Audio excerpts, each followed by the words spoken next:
Eso que yo vi aquí, la puta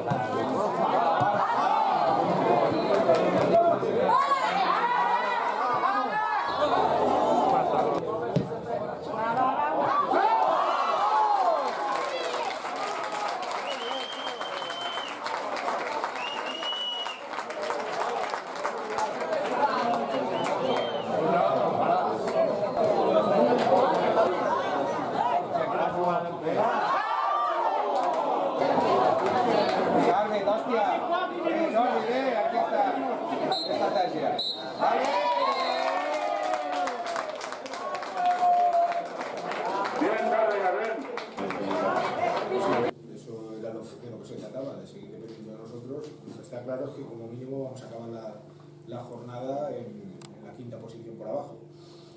No seremos el mejor quinto porque el Molletense me parece que ha ganado, pero bueno, estamos ahí. Vamos a dejarlo todo para el último partido y en el último partido lucharemos y a ver cómo las hadas para dónde se inclinan, a ver si se inclinan para nosotros o para los otros, a ver lo que pasa. Pues sí.